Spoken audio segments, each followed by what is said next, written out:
Gabriel? Cindy, Hey! hi. How are you? Good. Can you hear me? Yes. Can you hear me okay? Okay. Yeah, I'm gonna put you on mute real quick because I have to make a call before this starts Yeah, in yeah. 5 minutes.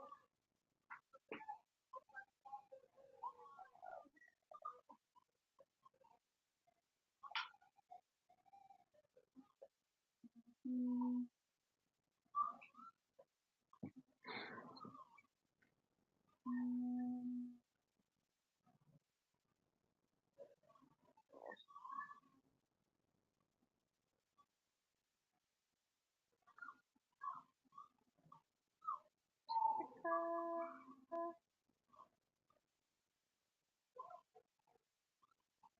Hi Jessica, Cindy. I just sent you everything. Please let me know if you got it. I know it's 7 like underneath the clock, but I scanned and sent you all the recs that were signed, and I'm gonna put them on campus mail today, so you should get them by tomorrow. Okay. Thank you so much for everything. Please let me know if there's anything else you need from me. Okay. Thanks. Bye. Bye.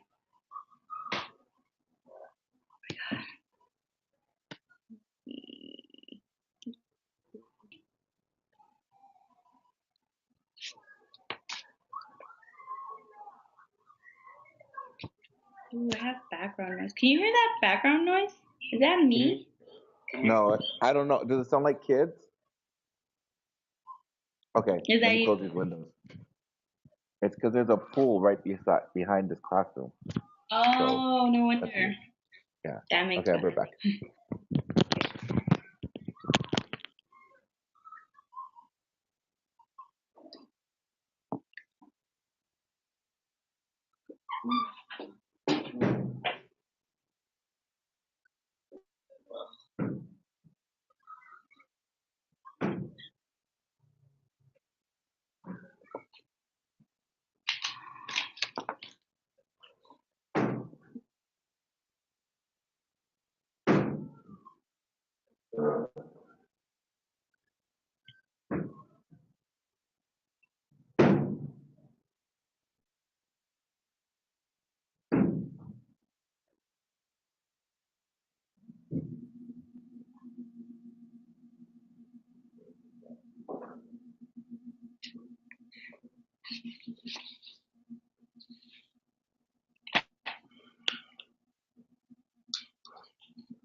Is that better?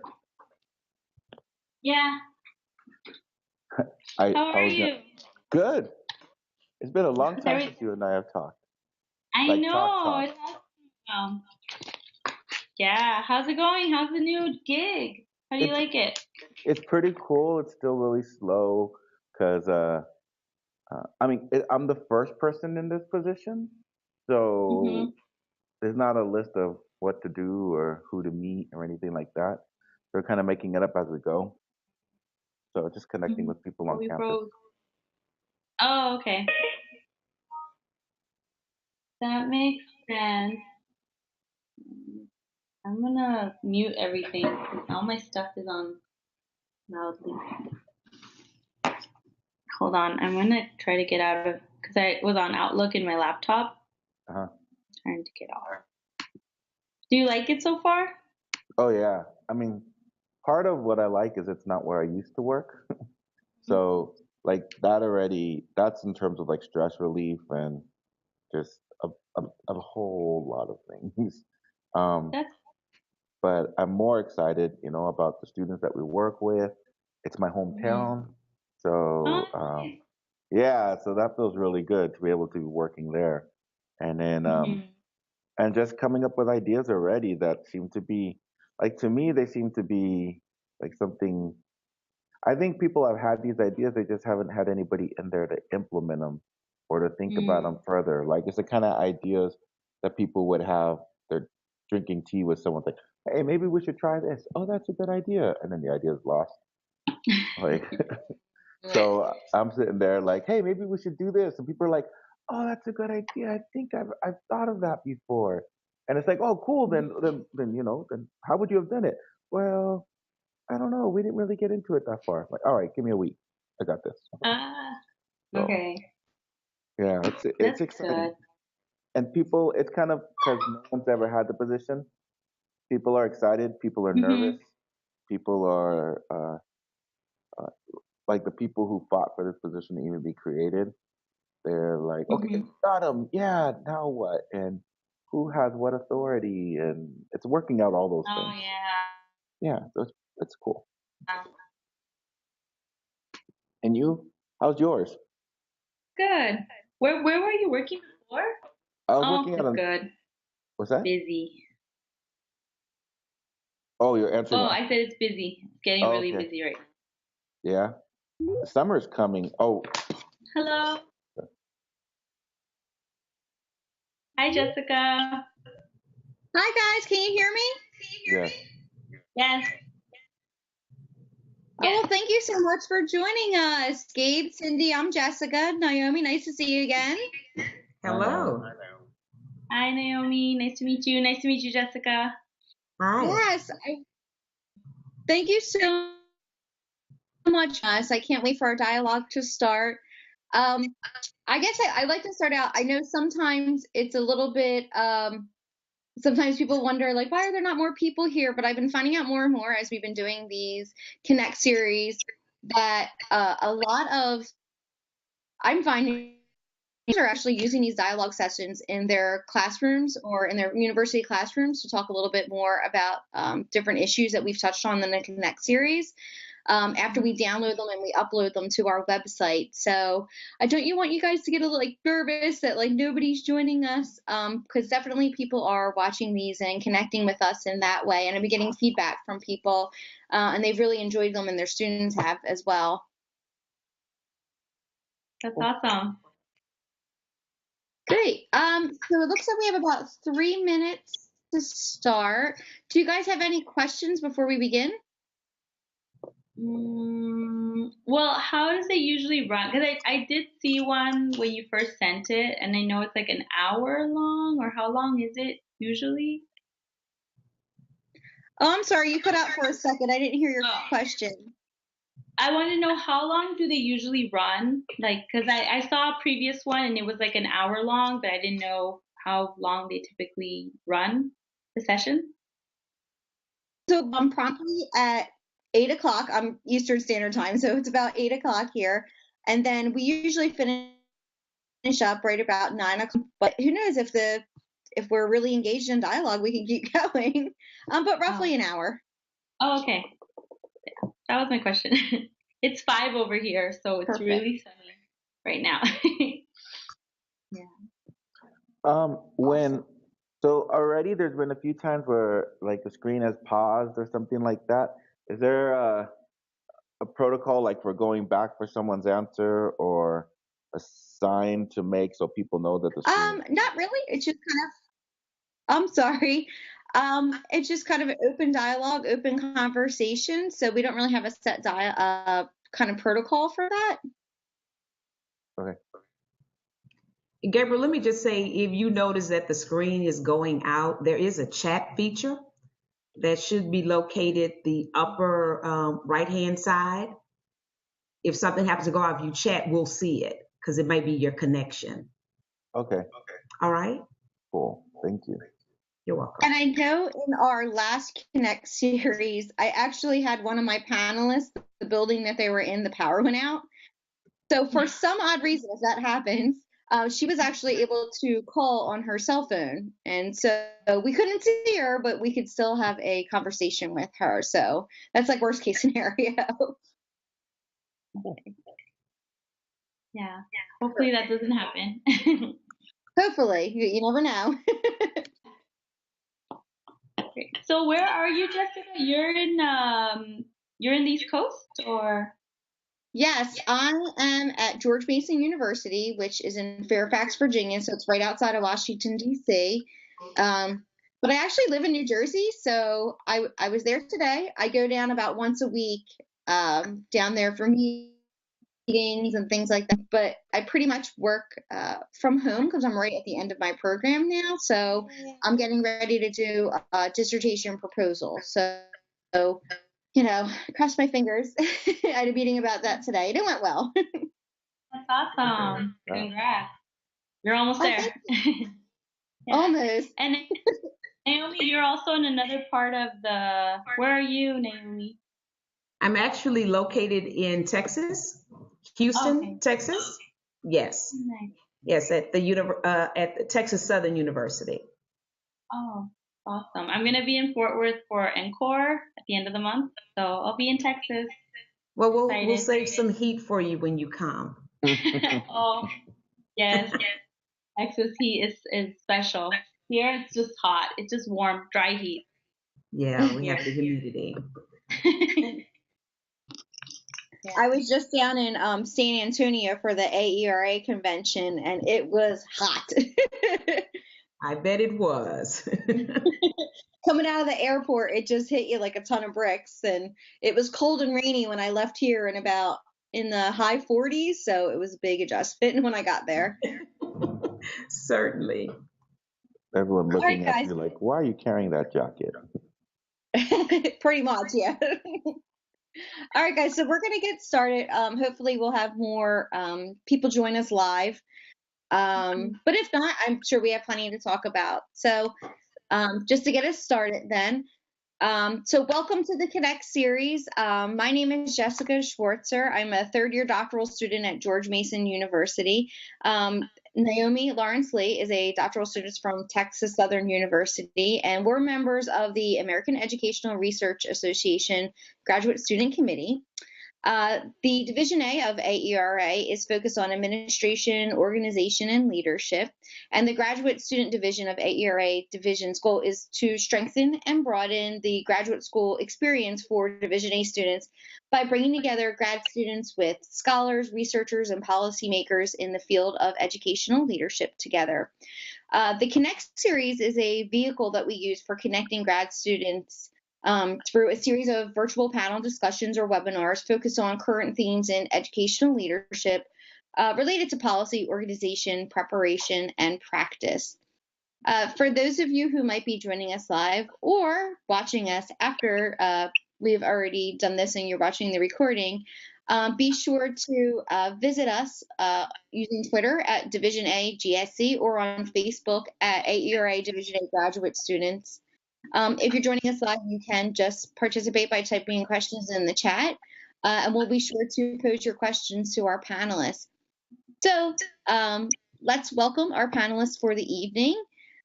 First up, we have Gabe Chaparro, and he's from Shabbat College. I hope I'm saying that correctly. Chabot College.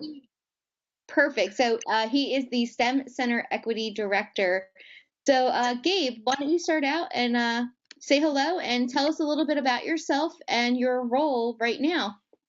All right. So my name is Gabriel Chaparro, and like you heard, I'm at Chabot College in Hayward, California.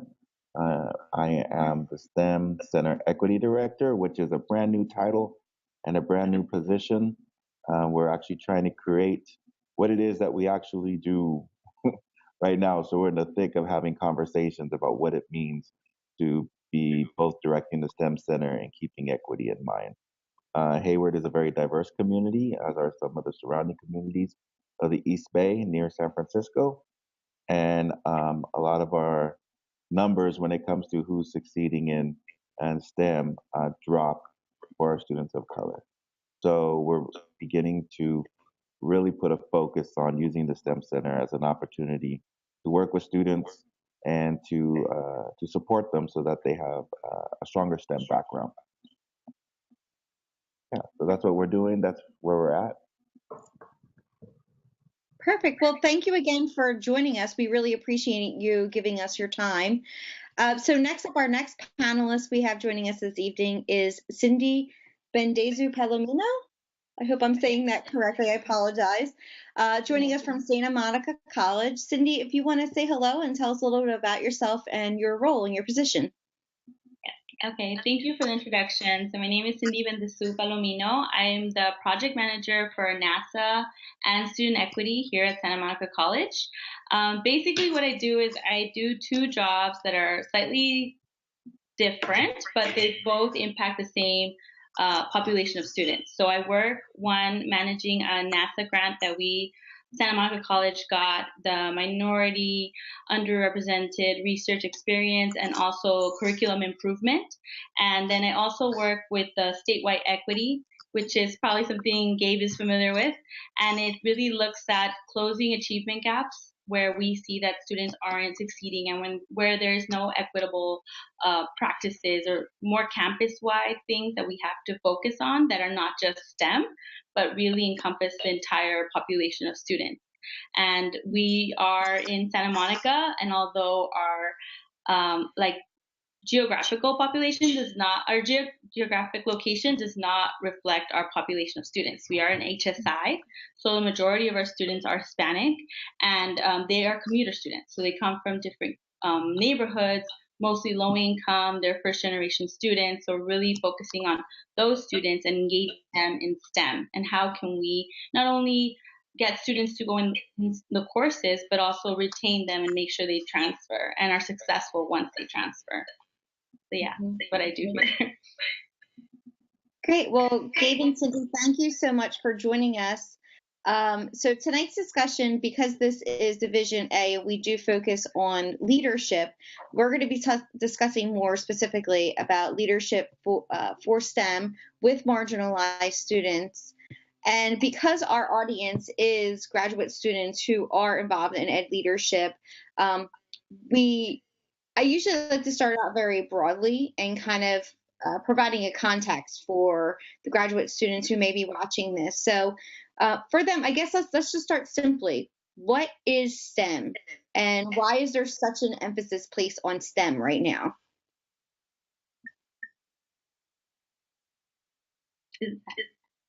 For me or you, Gabe? You can answer? start. Okay. Go for it. Oh, well, STEM is basically science, technology, education, engineering, and math.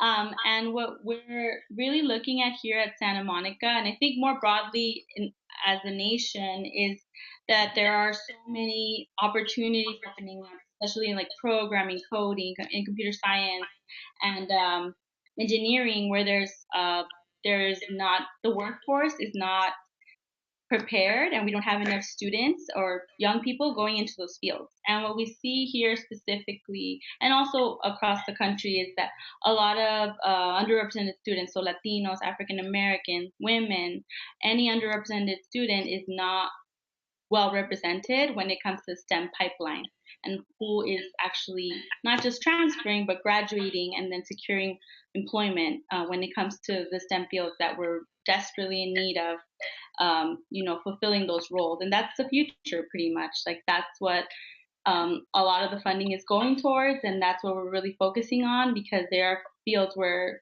historically students who are underrepresented have not been well represented at all. So it's like a very important call to action right now, and there's been a lot of talk around it, but now we're looking at, and I'm glad we're focusing on community colleges today, just because that's really where most of our students start. Mm-hmm. Gabe, did you want to add to that?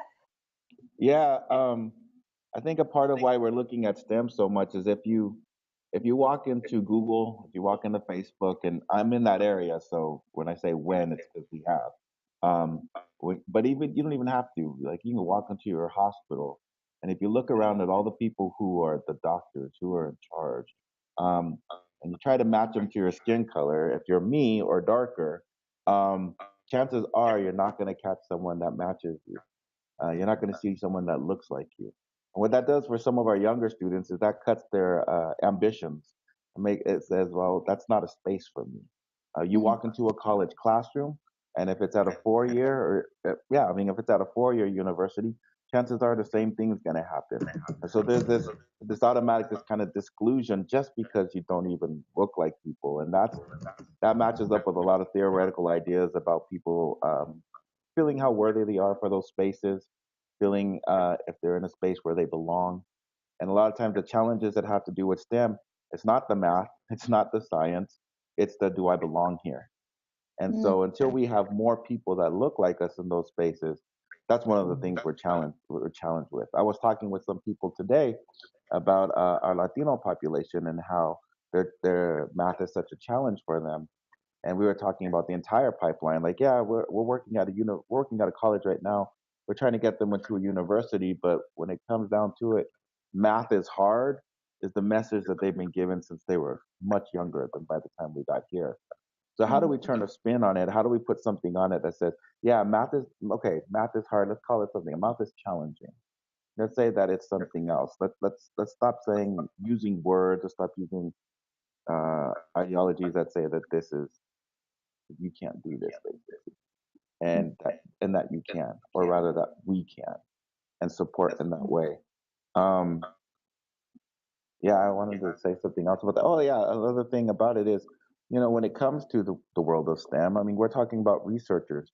We're talking about, and that research may look like medical research, but we already talked about some of the tech world too, and they're looking at big data and what have you. But data catches a lot, and data misses some things. Data misses cultural references. It misses things that are related to populations that are, that are, well, like I said, like part of that population. And if these are the people who are shaping tomorrow, if these are the people who are shaping the next version of Google, the next version of Facebook, the next version of tech, whatever it's going to look like, and we're not in there, we're not asking questions, and we're not being part of decision makings, then one way or another, we're going to get left out. Mm-hmm. And until we have more people in there who are voicing for our communities, well, there's always going to be something missing. Mm-hmm. So it seems like there's a lot of assumptions that surround STEM fields. Like you said, there is this idea that like math is hard, and it's kind of ingrained in students that like, oh, only certain students can go into STEM because they subscribe to these assumptions. So what are some ways that you can, or as leadership, or as you guys could break down those barriers, or what are some practices to break down those barriers to make it more accessible?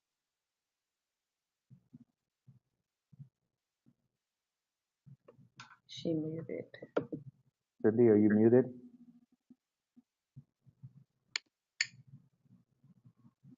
There you go.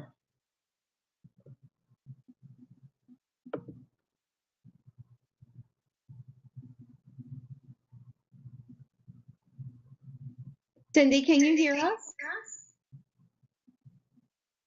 Okay, we can hear you.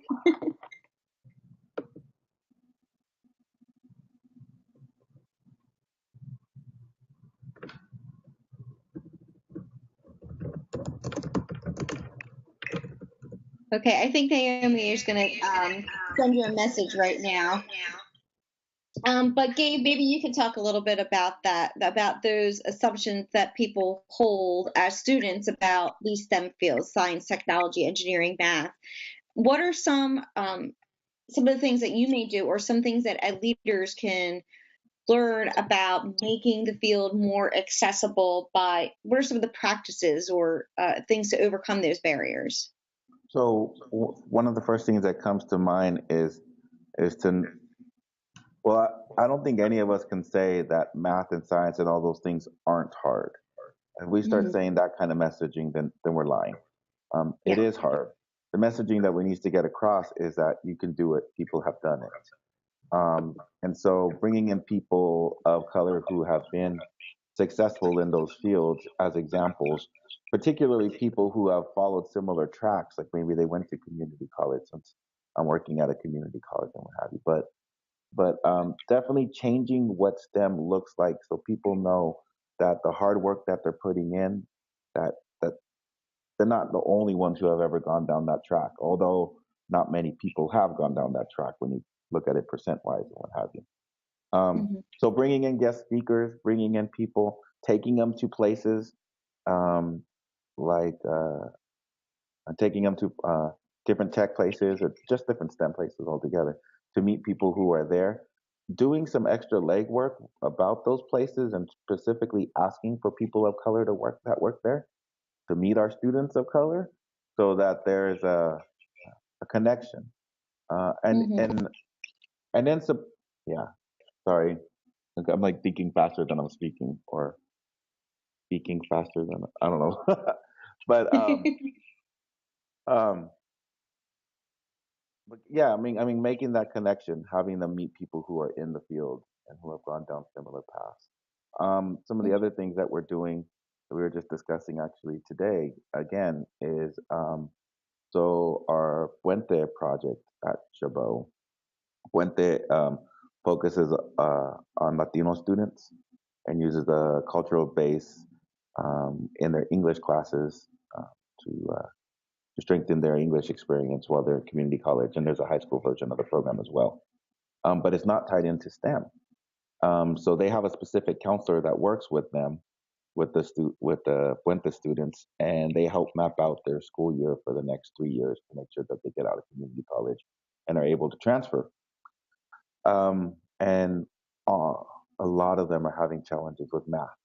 And so what we're doing at the STEM Center is we're beginning to plan for the fall so that alongside their math class that they have a special math class just for the Puente students set aside because it's a cohort system. That cohort also has a tutoring session for that entire class to provide that space and to work with them to help them understand their math better. Mm-hmm. One of the things that we were talking about too is a lot of math instructors at the college level don't necessarily have a teaching education behind them. So when it comes to things like if you get students who learn different ways, some people say modes of learning, some people don't believe in modes of learning, but just differentiation, that's the, using differentiation to get points across and to help students learn. Some teachers don't have experience with that at the college level because they didn't get to go through some kind of training to teach them that. So maybe on the side, and this is more on the top of my head versus what we're doing, but having professional development that teaches some more things along the lines about not what to teach.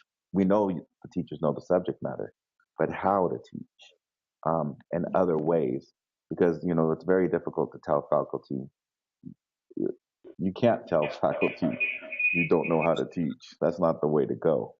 But like again, in terms of professional development, saying here's an opportunity to learn a new way to present this topic, or a new way to help students think in another direction, and working with everyone because everyone's trying to do the same thing. Everyone wants their students to succeed.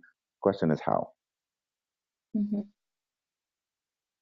So you brought up two very important points, and I want to go back to the first thing that you had mentioned is using kind of this community outreach to help with your students, kind of that sense of providing that sense of belonging that that you can do this, finding that identity in the field. So what are some other things? I guess my question is, besides bringing in people from the actual, say like Google or Uber or other companies that are out there in California, especially where you're at, Gabe, what are some other ways that you can involve the community? Because a lot of our graduate students are going to become school leaders, and for them, a big part of their job is involving the community. So how could community members be involved beyond just potential employers, be involved in supporting the STEM program for the population that you're talking about? Cindy, are you in? Yeah, can you hear me now? Yes. Okay. Perfect. Yay. There you are. I don't know what happened with my laptop, but it wasn't cooperating. Well, to answer your question, Jessica, I think there are other ways that we can engage students, and specifically the community is really to look at their families. And once we have like a family buy-in for, the careers that they're pursuing and how, for a lot of the communities that we're targeting, which are Latino, African American, Asian American, API communities, they really depend on the support of their families in a lot of ways, not just financially, but emotionally supportive. And knowing that when we, like at the end of the year for our program here in Santa Monica, which is the STEM program, we bring the families together so they could see the students' research. They could see their own children's research, what they're doing in the summer, what they're doing when they're studying for all those hours, and where they're at. Like they're here in our spaces here at the college, and they can actually get to meet faculty that they work with and they do research with, the administrators they work with, such as myself, and we can really get that buy-in from not just, the student, but their families as well. So that's going to be really important for them to continue on because the families know what they're doing. And this is, for a lot of the families, the students are first gen. So they're the first in their families to leave, to go sometimes very far away to pursue their careers and their goals. And I think it's important to get the families involved so that they know what's happening. And also, this is a really great pipeline way because then their siblings or other family members can see, neighbors, anyone, because when it comes to the students, they're really, it takes a village. So I think it's really important for everyone to see what the impact of one of our students transferring has for the rest of their family, for their neighborhood. It's really important for them to also see, like, that the folks who are helping them in their courses, it's very important for them to see faculty of color, because then they can understand and relate to the student and what they've gone through, and the parents can also relate because they understand, like, this is somebody who was like my child, who has continued on and is now successful and is a faculty member, or is doing research, or is working at, you know, XYZ corporation, but they're doing it and they also come from a similar background. So I think it's that sense of belonging that is really important for our students, because a lot of times there's one like Latina or one female student in a computer science class, and that's what it's like, or two. And so it's very, numbers matter. When there's a very small number of representation in those courses or in those spaces, then students may not feel welcomed, or you know, they might not feel like they belong there. So this is a lot more than just providing academic support for your students. This is definitely providing also this kind of support system that includes families, includes providing, like I said, more than just academic needs. The other thing that I gave that you had picked, that I picked up on, is that you were talking about teaching using different modes of learning. And I know in the elementary and secondary education, there's a big push for what Gloria Ladson Billings calls culturally relevant education, or cultural responsiveness of teachers. And is that something that needs to be more of an emphasis placed on at the college level? Because we talk about it in primary and secondary schools, but you don't hear much of it talked about at the college level. How important is that to what you guys are trying to do? So that's a great question, and it brings to mind funds of knowledge, accepting people's knowledge that they have already, what they come with from their homes or their from communities, and making it something that basically a tool that we can use to teach off of, to build on top of, respecting the knowledge and the growth that people have had before they even walk into our doors. And because we're looking at populations of color, because we're working with Latinos, African Americans, because of all that, it's definitely something that we're going to start phasing into our program at Chabot. That's to me, that's kind of the only way that works right now. I mean, if we're not connecting people more than just beyond the textbook, then we're not really connecting them.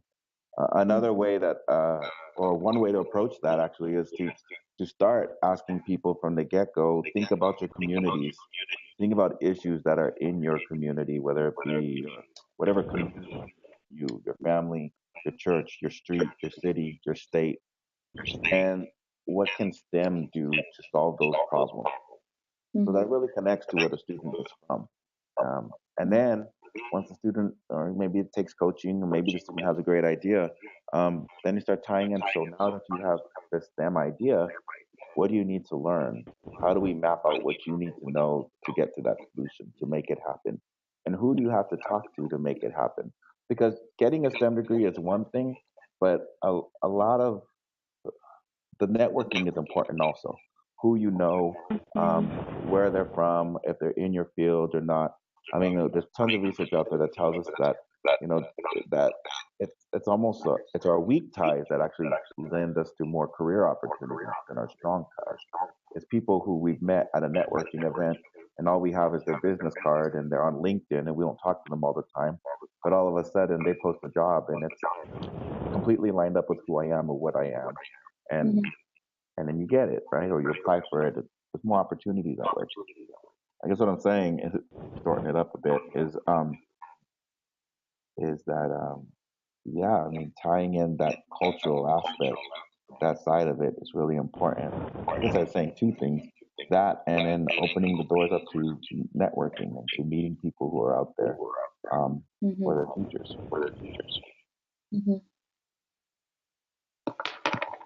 Great. So I'd like to talk a little bit about what are your connections? You're coming from the college level. So what would be, for someone who, let's say, is a high school principal, there is definitely that connection between high school and college. So, what would you say is important for someone, because we're talking about ed leadership here, who is at the high school level, high school principal?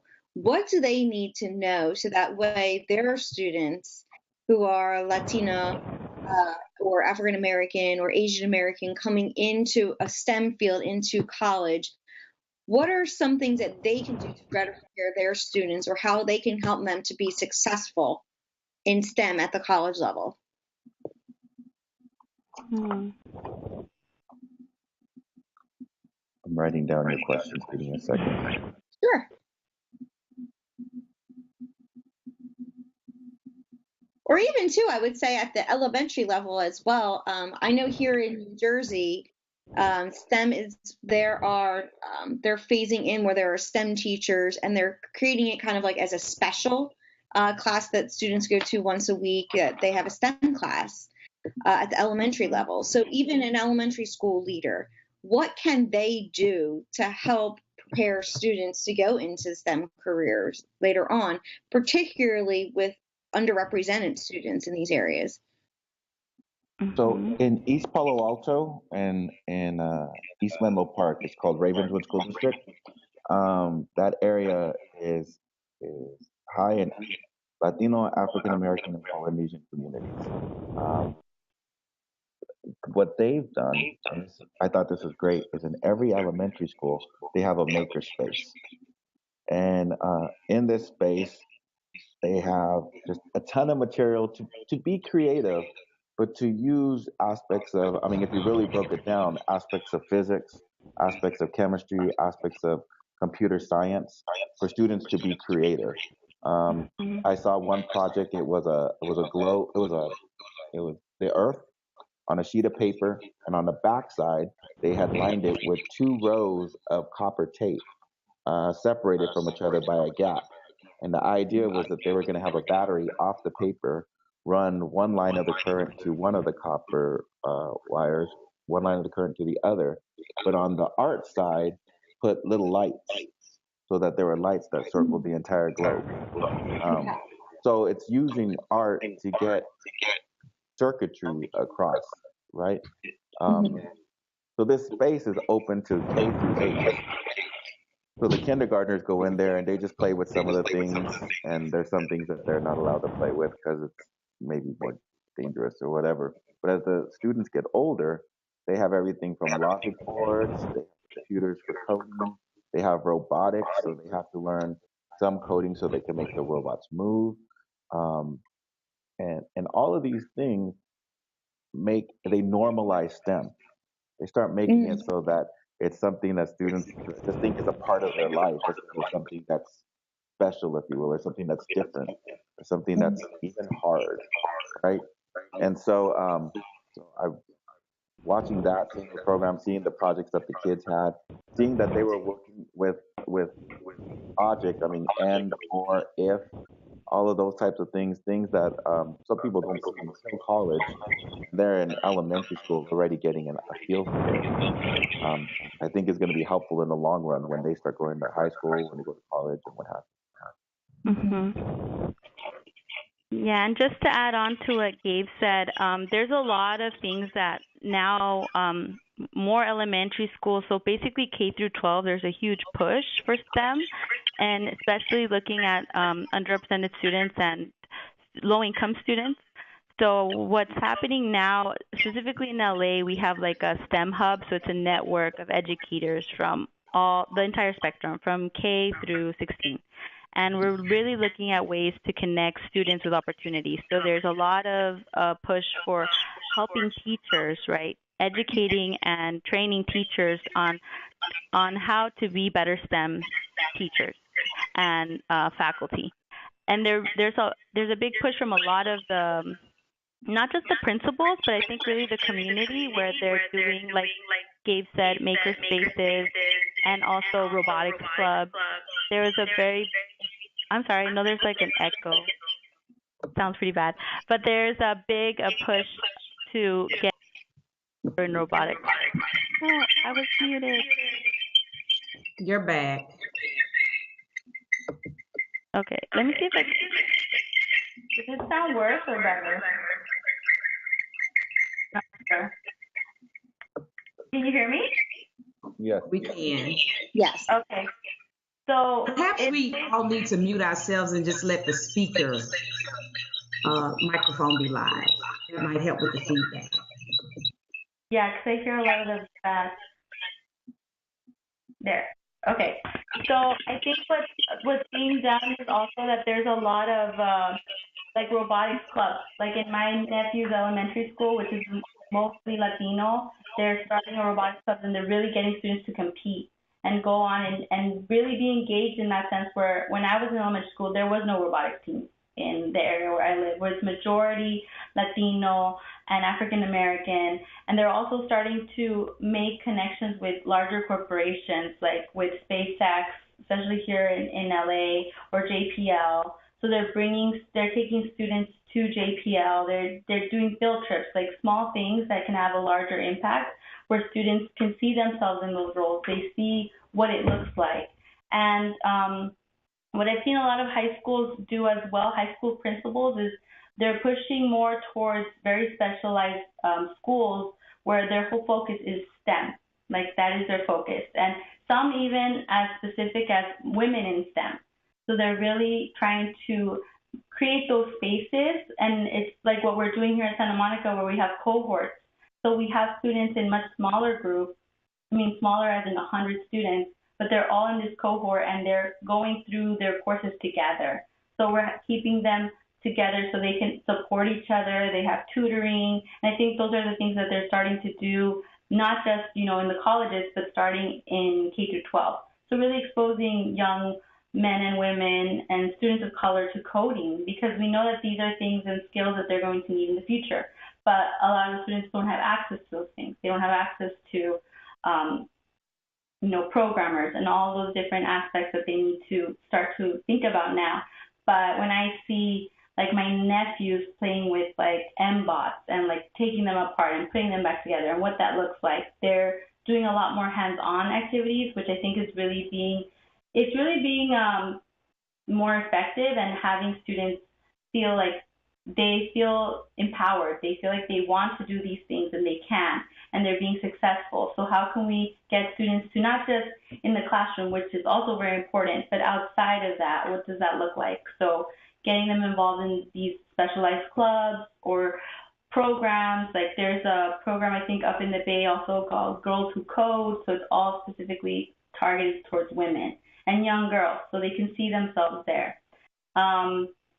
I think those are the things that are happening here. And then we're a pretty large school district, so we have we're the second largest school district in the country, LAUSD, and this is something that's just starting. So it's like, how do we expand this? How do we make this more of something that's streamlined? So it's not just for certain students, but for all students to have access to these things. So I think the conversations are starting with just starting these hubs or these community focused, and like luckily we're here in LA and we have like UCLA and USC that's getting more involved in the community, so we have access to these institutions. But I think it's how do we expand this to more schools, like even rural schools, like what are they doing to connect their students? Because that's, I think, something that may be a little bit more challenging when we look at the population, even the rural population. There's more Latinos, in those communities now more than ever. Yes, it sounds like starting at a young age. It's not just kind of sparking that interest, but actually having that exposure there for these students. So these are things that they become familiarized with. I know that funding is always an issue in education, and it may not be feasible all the time to have a specific STEM teacher within an elementary setting, or to have these specialized science or math or engineering classes at the high school level. So a lot of this may fall on general education teachers, especially at the elementary level, to incorporate STEM into their instruction. So are there any resources for general education teachers to incorporate that in, or is there professional development that is out there? for teachers who are not necessarily STEM teachers but want to incorporate that into their instruction? I think there is. I think actually there's a lot more funding in K through 12 than there is for the community colleges. So what I've seen is that there's a lot of, because there's a need and they see it from early on, from like, elementary school. I think there are different like larger corporations, but also the Department of Ed. Well, we're being funded by the Department of Ed. Like our grant is an HSI grant, and I think the reason we've been able to do this work is because of that grant and smaller grants like NASA. So NASA offers grants specifically for K through 12 educators. So there are opportunities, like there are grants. By and large, they're very limited, but if folks know where to access them or where to get them and how they can actually get a pot of money to, roll out these programs, I think a lot of times it does fall upon like the onus on the principal to reach out and look at these things. Like Gabe said about networking, that also happens. Like we have to network too to make sure that we can get, our students those resources, because it really falls onto us of what our students have access to. Like, luckily, we've been funded by NASA now for this is our second year, and we're doing really getting students to do like full-time internships at JPL. And so this summer we're going to have about like 6 students at JPL, 4 students at UCLA, and 3 students at USC who are going to be funded to do research during the summer. And that's, I feel like sometimes opportunities that community college students are like bypassed because they're not like at Caltech or at UCLA, but they're going to be there. Like they're transferring, they need that exposure more, I think more so than students who are already at 4 years, because they want to be as competitive as they are. And once our students get in, they work just as hard or even harder, I could say. And a lot of our students who did complete the summer internship at JPL last year, they're being hired by JPL now. So they keep them. And I think it's just getting the foot in the door and them seeing themselves in those roles. I took a group of 30 students to JPL in February, and it was amazing. Like they really saw themselves there, and they spoke with engineers and astrophysicists, and they went to mission control, and they saw themselves there. They could see themselves working here during the summer or long term. So, and that's what we want them to feel that they belong in those spaces, in those areas. And I think it comes with having that summer internship or having that exposure of getting speakers. Like we have in our engineering courses, different speakers from different fields that come, from mechanical engineering to civil engineering, just so the students can meet professionals who are doing that work, that they can talk to them through their trajectory and how they got there. I feel like that's really important for us and for our students to see themselves there. I think there's a lot of opportunity in some things that. Oh, let me start over. Sorry. So when I was in grad school, one of my mentors, he has this theory called place-based learning, and he used to teach high school, and he took a bunch of students who were from the Sacramento City area, and he took them to Mount Tamalpais, which is out in Muir Woods near San Francisco. All of these city kids had never been out to the forest like that, and he took them for multiple weekends on these field trips. And he didn't teach them anything directly. He basically let nature teach them. They start asking questions, and in a sense, it's almost like an inquiry model. They start asking their own questions while they're out there, and then start trying to find their own answers about nature that they're seeing around them. Now, fuse that in with at the Canary Center in Stanford. Stanford Canary Center is this early cancer detection lab, if you will. One of their students developed a 10-cent microscope, a little tiny crystal, and it's a cardboard cutout. And you make the tube, you throw the crystal in there, and it has a base and everything. Give that to, I mean, this is again coming back to younger than college, and maybe not. You give that to your classroom of 30, it costs you $3, and everyone has a microscope. You take them on a field trip, even if it's just in your neighborhood, and you start looking at nature around, or you look at water under this microscope, and you see, is it clean? Is it dirty? What does that mean? What's that little squiggly thing moving around? Oh, there's some kind of animal in it. Like there's tons that you can do with just what's around you. Even when I was in junior high, I remember because I live in the Bay, and the Hayward Fault Line runs right through Hayward, and we walked it and looked at old buildings and brickwork that was shifted and moved, and examining and where the fault line was based off of what buildings were broken up, what sidewalk was broken up, and what wasn't. And then go back to a map of the city and draw the faults. There's a lot that's just around us. Um, and I think sometimes that I'm worried that sometimes we lean too much on tech, or so much towards tech, that we're missing the S, the E, and the M of STEM. Mhm. Mhm. Yeah, it sounds like one thing that teachers can do, and even school leaders, is really supporting that out of the box learning. Not there doesn't have to be a field trip to. I remember as a kid, our big thing was going to the Philadelphia. I'm drawing a blank. The Franklin Institute.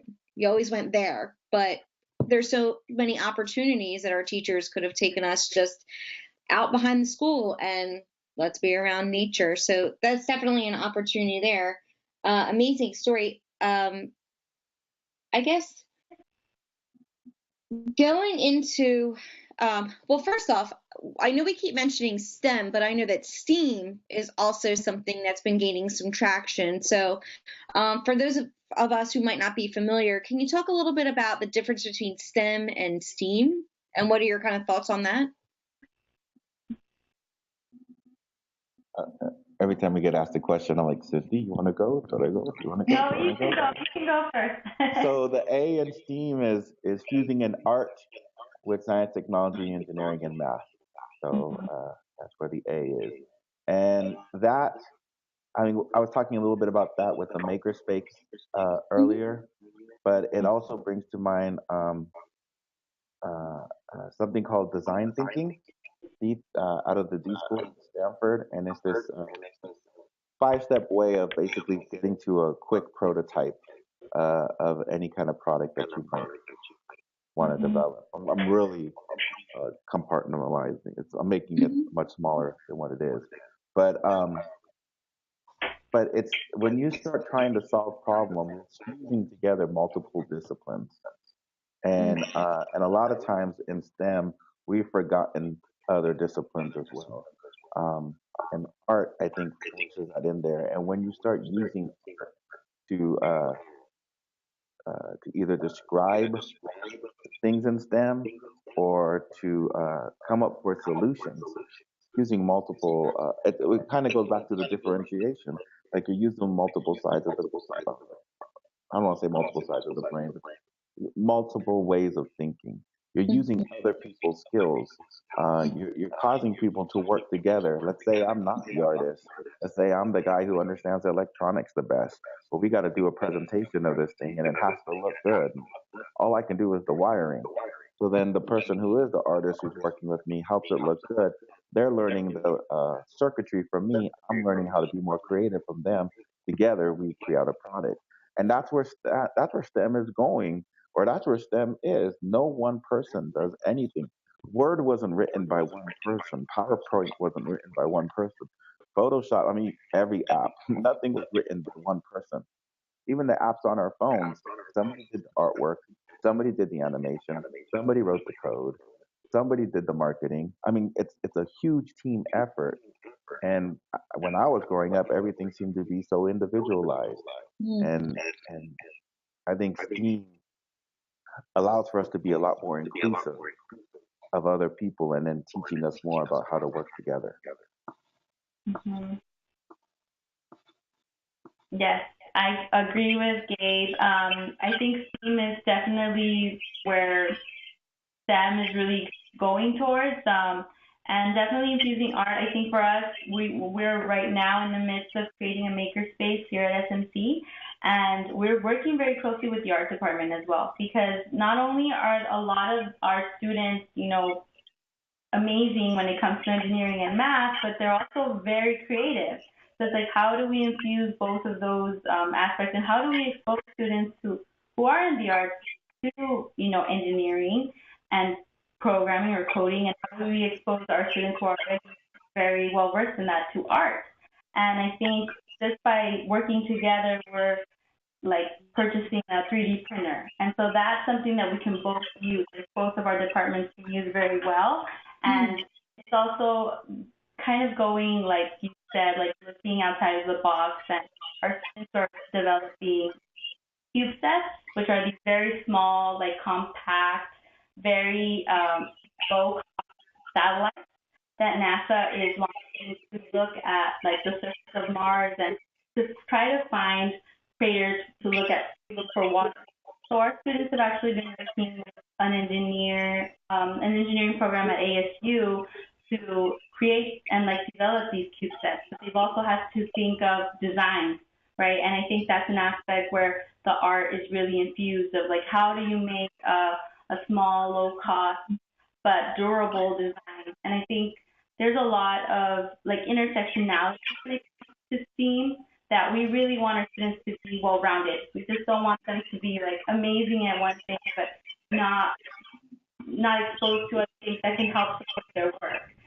So I think that's just one of the examples of how STEAM is really, I hope, like it is going to be the future of where we're heading, and not just focusing on like the hard sciences and math, but really looking at how art plays a really important role like in the students' lives, and how it can really infuse, their own skill set. I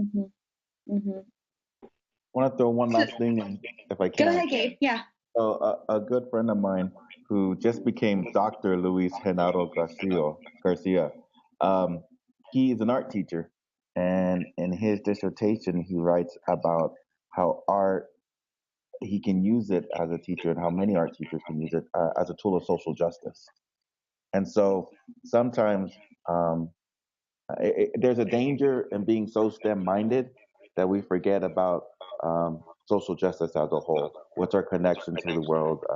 It's more than just sustainability.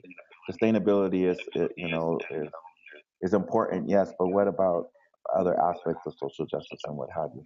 And so again, bringing in that A into STEM, that STEAM, keeps people conscious of those things and forces them to think of solutions with with social justice in mind, keeping it in consciousness, and that bottom line, teaching them in the long run, is more than just cost. That bottom line might be also about sustainability. It might be about what is the cost to the community. It just broadens the mind altogether. So my next question is kind of looking at the context that we are living in right now in this country. We've had a kind of a little bit of a shift and a change as far as views on education and funding in this country. And is there, with the changes that we've seen at the Department of Education, is there any concern on how that would affect STEM leadership or STEAM in schools and even at the college level? Are there any concerns or kind of some things that might be on the horizon that we need to pay attention to? I was thinking about this question today a little bit, and my immediate concern that came to mind was just this idea that global climate change isn't real, right? And looking at how many articles and researchers out there in the science community say yes it is, and how few of them say it isn't. And I mean, we're talking about like 99 to 1, if that, and that are some of our leaders subscribe to that 1%. And I wonder what that does to the growing science community in terms of them understanding how, not just how important their voice are, but how valid their voice is. Does it? I don't know if it does, or if it doesn't make the community in the long run feel invalidated, like if their work isn't real, isn't true, isn't right, when it's right there, black and white. So that concerns me a bit. Yeah, it's very scary times we're living in right now, especially when it comes to funding and how to sustain our programs, because our programs are mostly all federally grant funded. So I think we have to be very realistic of the fact that who is now in leadership positions does not really look at the benefits of public schools. So we basically are like a public institution. So our goal is really to serve the majority of students, especially students who are first generation and low income and underrepresented. So when we see like our Secretary of Education, the direction that she's taking, really, it's really troubling and it really worries me. But I think we also have to think, like in the long term, unfortunately these things have happened in the past, not as drastically as happening right now. But I think we also have to be creative of like how do we get more, buy-in to continue funding and really supporting these programs and ultimately these students, because that's really what we're investing in, is investing in students being successful and meeting the demands that we have. I mean, not just in our workforce, but what are we going to do to ensure that students have access to like, in certain programs? Because what I've seen right now is even a lot of government like opportunities are now being blocked to certain students, specifically like undocumented students, even students with DACA. Like I've seen a lot of grants now that maybe a few years ago would accept any student as long as they had a social or something, but now they're being very specific, like, no, it's U.S. citizens only. So that is also a huge, like what I'm seeing is like, it's very alarming, because it's like, how can we be creative and ensure that all of our students have, these opportunities, not just students who are born here, because we have we're in California and we're here and we have a very large undocumented student population,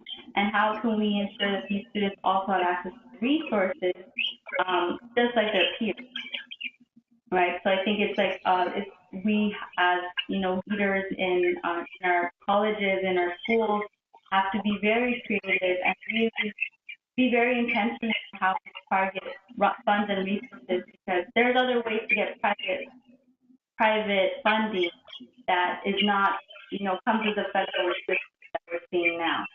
So I think it's really up to us to think of how to strategize how we do that. Because we would lose so much talent if we're not also, working with students who are undocumented or who have status but are not permanent residents, are not U.S. citizens, and it doesn't look like right now like that's going to be a possibility in the near future. So I think for us, it's like be very creative. Like we are in a college that has a lot of resources. So how can we leverage those resources to help support our students cannot benefit the federal funds that we get? Mm-hmm. Mm-hmm.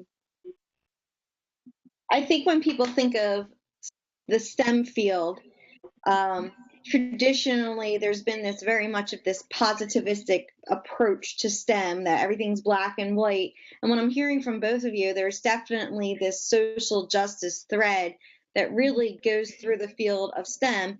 From your point of view, both of you, and the work that you do, we need to have sort of the social justice to make sure that everybody is represented in the field of STEM and not just the traditional white male.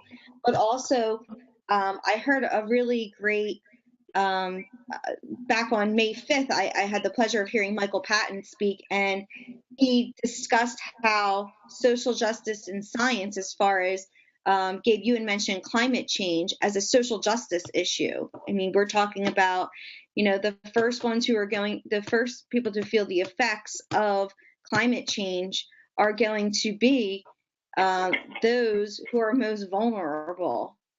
So there's definitely social justice that does play out in this field and the work that you do. I guess we're nearing the end of our time. Is there any, Naomi, do you have any questions or any comments? I actually do have a comment. As I've listened to the speakers tonight, the panelists, What I've walked away from as school leaders, we need to realize that we are in a global society. And as we look at STEM leadership and what does STEM mean to elementary as well as secondary, it means social integration.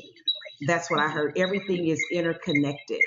And also for them to have real life problem solving, not just doing math so that they're not afraid. And certainly, as Gabriel mentioned, for them to see more people that look like their skin hues so they can believe that they're part of the solution. Because as I looked at the statistics for the jobs that are in STEM, it's like 1.9 to 1. There are more STEM jobs than there are people qualified. And so, as time is going to go forward, 10 years from now, our workforce is going to be in great need. So, as we presented this topic tonight, hopefully, as school leaders will look at this recording later, they'll address professional development for STEM leaders and see how they can better integrate some of the tools so that the leaders, the young people today, will be our future leaders of tomorrow. And that's my takeaway from tonight. Mm-hmm. Mm-hmm. Any final thoughts, Gabe and Cindy, before we wrap up? Gabe, you can go. Naomi, I think you nailed it. You hit the nail square on the head. I mean, it's not just them anymore. It's tied into so many other things. And maybe it always was, and we just didn't talk about it this way. I don't know. But there's just so much more at stake, so much more at play, so many more stakeholders involved, And so and we are in exciting times. We are in challenging times. We could be on the cusp of some scary times when it comes to things like climate change or other things. It'll be interesting to see how it all unfolds, but hopefully people will make the changes they need so that we can prepare. Mm-hmm. Yeah, I'm just piggybacking off of all of you, but yes, it's definitely feel like being in this role now, it's really opened my eyes a lot to issues of student safety in STEM specifically. Like, I think it's going to be really important to do the groundwork now as opposed to waiting 10 years from now to start when we're already going to see the effects of not having this workforce that's prepared for these jobs, because these are actually like really great jobs that students can have, and students can see themselves having just like better pay than their parents, and not just that, but like being able to support themselves and seeing themselves as professionals and having a long-term career. Like, these are things that are really important for our future leaders and where they see themselves. And I think with climate change and everything that's happening right now with the EPA and everything, it's going to be really important to keep our eye on this and really be more intentional in what we do when it comes to being leaders in this field. So thank you for having this discussion. I think it's so important, and thank you for inviting me. Yeah. And I want to thank you both for taking the time to talk with us today. Again, really important topic. And, we do like to broaden kind of this idea of leadership for our graduate students and what that encompasses. Again, thank you both. Just to wrap up, again, you can find more information about AERA Division A updates as well as archives of our Connect series at aeradivision.org underneath the Graduate Student Corner.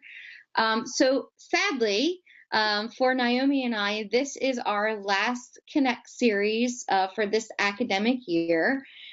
We are going to be handing over the reins our next academic year, 2017-2018, to a great group of guys who are going to be taking over. We have Brandon Clark and Guillermo Ortega, who are going to be starting up the Connect series again in September.